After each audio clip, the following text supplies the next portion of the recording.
Tea తాగుదామని రైలు దిగాడు ఓ వ్యక్తి. అంతే, అతని జీవితమే మారిపోయింది. హాయిగా భార్యా పిల్లలతో బ్రతకాల్సిన ఆ వ్యక్తి తన యవ్వనం, గొప్ప జీవితం, బంధాలను వదిలేయాల్సిన పరిస్థితి వచ్చింది. అంతేకాదు, చివరకు మానసిక స్థితిని కూడా కోల్పోయాడు. మరి అసలు ఏం జరిగింది? రూపాయి ఛాయ్ కోసం దిగిన ఆ వ్యక్తి 20 ఏళ్లు వెట్టి చాకరీ ఎందుకు చేయాల్సి వచ్చిందో కన్నీళ్లు తెప్పించే ఈ కథలో చూద్దాం. ఇతని పేరు అప్పారావు. 20 ఏళ్ల క్రితం విజయనగరం నుంచి పాండిచ్చేరి ప్రయాణం చేస్తున్నారు. తన బంధువుల పెళ్లికెళ్తున్నారు ఆయన. చుట్టూ భార్య, బంధువులు, సోదరులు ఉన్నారు. చాలా సరదాగా రైలు ప్రయాణం గడుస్తూ ఉంది. అయితే ఓ చోట రైలు ఆగింది. తనకు తలనొప్పిగా ఉంది, టీ తాగి వెంటనే వస్తానని కిందకు దిగాడు అప్పారావు. కానీ ఆయన అమాయకత్వం కారణంగా రైలు కదిలేది ఆయన చూసుకోలేదు. రైలు వేగంగా కదిలి వెళ్ళిపోయింది. ఎటు వెళ్లాలో తెలియలేదు. చివరకు తన సొంత గ్రామానికి కూడా ఎలా వెళ్లాలో తెలియదు. జేబులో 100 రూపాయలు మాత్రమే ఉన్నాయి. అయితే ఆయన ఇతరుల సాయం తీసుకుంటూ కొంత ప్రయాణం చేసి కలై ఆర్కోయిల్ ప్రాంతం చేరుకున్నాడు. అక్కడే 3 రోజుల పాటు ఒకే చోట ఉన్నాడు. అలానే ఓ వ్యక్తికి కనిపించాడు. అతని పేరు అన్నాదురై. ఏం జరిగిందని అడిగాడు అన్నాదురై. తన గురించి చెప్పాడు. నాకు ఆకలవుతుంది, నా దగ్గర ఉన్న 100 రూపాయలు ఖర్చయ్యాయన్నాడు. దీంతో నేను అన్నం పెడతాను, వస్తావా అన్నాడు అన్నాదురై. సరేనన్నాడు అప్పారావు. అలా అన్నాదురై ఇంటికెళ్ళాడు. అంతే, అతని జీవితం అక్కడే మగ్గిపోయింది. అన్నాదురై భోజనం పెట్టిస్తూ మంచివాడలా నటించేశాడు. నా దగ్గర పనిచేస్తావా అని అడిగాడు. భోజనం పెడతానని చెప్పాడు అన్నాదురై. అప్పారావు సరేనన్నాడు. అంతే, నాటి నుంచి అప్పారావు పరిస్థితే మారిపోయింది. అతనితో వెట్టి చాకిరీ చేయించుకోవడం మొదలుపెట్టాడు. ఆ తర్వాత కదంబంకుళం ప్రాంతానికి తీసుకెళ్లాడు. అక్కడ భారీగా గొర్రెలు కొన్న అన్నాదురై అతనితో వెట్టి చాకిరీ చేయించుకోవడం మొదలుపెట్టాడు.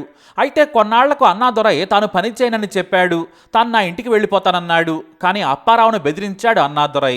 నువ్వు గాని వెళ్ళావో నీ మీద దొంగతనం కేసు పెడతా, జైలుకు కూడా వెళ్తావన్నాడు. అమాయకుడైన అప్పారావు భయపడ్డాడు. ఎదురు తిరిగిన సమయంలో మంచి భోజనం పెట్టేవాడు. ఆ తర్వాత తెలివిగా అడవిలోనే ఓ చిన్న గుడిసె వేసి అక్కడే గొర్రెలను కాచేలా ఏర్పాటు చేశాడు. తమిళం రాకపోవడంతో ఎవరితోనూ సరిగ్గా మాట్లాడేవాడు కాదు అప్పారావు. అలా జీతం కూడా ఇవ్వకుండా 20 ఏళ్ల పాటు వెట్టి చాకరీ చేయించుకున్నాడు. అయితే ఆ గ్రామంలోనికి వారికి మాత్రం నాకు తెలిసిన వ్యక్తే భోజనం పెడుతున్నాను, బట్టలకు వాటికి నేనే ఖర్చులు చూసుకుంటున్నాను అని చెప్పాడు అన్నాదురై. అలా అడవిలో ఒంటరిగా గొర్రెలతోనే అతని జీవితం గడిచిపోయింది. కుటుంబ సభ్యులను కూడా మరిచిపోయాడు. తన మానసిక స్థితి కూడా దెబ్బతింది. ఎందుకంటే గొర్రెలతోనే అతనికి స్నేహం ఎక్కువైంది. మాట్లాడితే యజమానితోనే. అతనికి కొంత తెలుగొచ్చు, అది కూడా చాలా తక్కువగా మాట్లాడేవాడు. దీంతో బయట ప్రపంచంతో సంబంధాలు తెగిపోయాయి.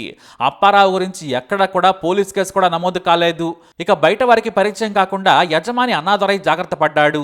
ఆ తర్వాత తన ఊరు, బంధువులు అందరినీ మరిచిపోయాడు. అదే జీవితం అనుకున్నాడు. అయితే తమిళనాడులోని శివగంగ జిల్లాలో చాలా చోట్ల కొంతమంది వెట్టి చాకరీ చేయించుకుంటున్నారని కార్మిక సంక్షేమ శాఖ అధికారులకు సమాచారం అందింది.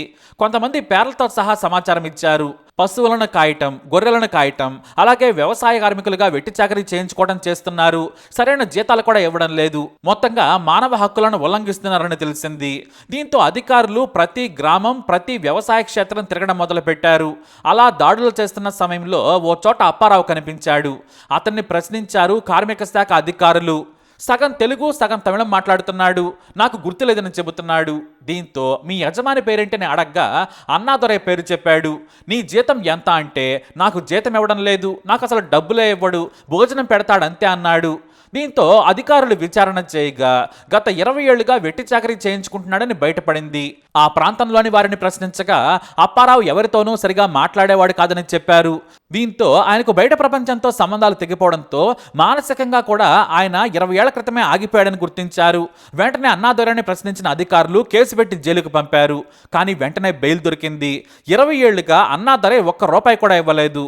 అప్పారావు పరిస్థితిని చూసిన కార్మిక శాఖ అసిస్టెంట్ కమిషనర్ ఆదిముత్తు చెలించిపోయారు. వెంటనే ఆయన్ను విడిపించాలని ఆదేశాలు జారీ చేశారు. సంతూరుకి వెళ్లాలని అనిపించలేదా అని అప్పారావును ప్రశ్నించారు అధికారులు. నేను వెళ్తానంటే భయపెట్టాడు. ఆ తర్వాత డబ్బులు ఇవ్వలేదు. అందుకే అలానే బ్రతకడం అలవాటైపోయిందన్నాడు. మళ్ళీ మీ వాళ్ళ దగ్గరకు వెళతారా, లేదంటే అన్నాదురై దగ్గర పని చేస్తారా అని అడిగారు అధికారులు. లేదు, నేను పని చేయను, నా కుటుంబం దగ్గరకు వెళ్తానని చెప్పాడు. అయితే మీ ఊరు, మీ బంధువుల పేర్లు చెప్పమంటే తడబడిపోయాడు. మాట్లాడలేకపోతున్నాడు. తెలుగు, తమిళం కలిపి మాట్లాడుతున్నాడు. ఎంతోసేపటి తర్వాత నాకు భార్య, కొడుకు, కూతురు ఉన్నారు, నేను వ్యవసాయం చేశానని చెప్పాడు. మెల్లిగా అప్పారావుకు పరిస్థితి అర్థమవుతోంది. 4 రోజులు పోతే అన్నీ చెబుతాడు. గొర్రెలు మేకలు కాసే సమయంలో మనుషులతో సంబంధాలు తక్కువయ్యాయి. పైగా తమిళం రాదు, అమాయకుడు. అందుకే ఆయన్ను మదురైలోని ఓ నర్సింగ్ హోంలో ఉంచారు అధికారులు. నలుగురితో మాట్లాడుతుంటే పరిస్థితులు చక్కబడతాయని చెప్పారు. నిజంగానే అలానే జరిగింది. 3 రోజుల తర్వాత కాస్త తేరుకున్నాడు అప్పారావు. తన ఊరు విజయనగరం జిల్లా పార్వతీపురం దగ్గర ఉన్న జమ్మలవలస అని చెప్పాడు. అయితే ఇంటి పేరు కోనేరు అని కూడా స్పష్టంగా చెప్పాడు. తమ్ముడు కోనేరు వెంకట్, తన మామ సింహాచలం అని చెప్పాడు. అధికారులు వెంటనే ఏపీ అధికారులకు సమాచారం ఇచ్చారు.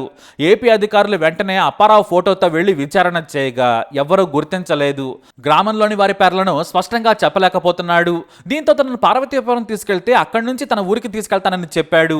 అధికారులు ఏర్పాట్లు చేశారు. కానీ 20 ఏళ్ల క్రితం చూసిన పార్వతీపురం వేరు, ఇప్పుడు వేరు. దీంతో ఎలా తన బంధువుల దగ్గరకు చేర్చాలో అని అధికారులు ఆలోచిస్తున్నారు. ఇప్పుడు జిల్లాల పునర్విభజనతో పాటు పేర్లు కూడా మారిపోయాయి. జిల్లా కలెక్టర్ సైతం చొరవ తీసుకున్నారు. ఎలాగైనా సరే అతడిని చేర్చాలని చూస్తున్నారు అధికారులు. అయితే ఇక వెట్టి చాకరీ చేయించుకున్న అన్నాదొరై నుంచి నష్టపరిహారం ఇప్పించేందుకు అధికారులు ప్రయత్నాలు చేశారు. సాధారణ కూలీ కింద లెక్కలేశారు.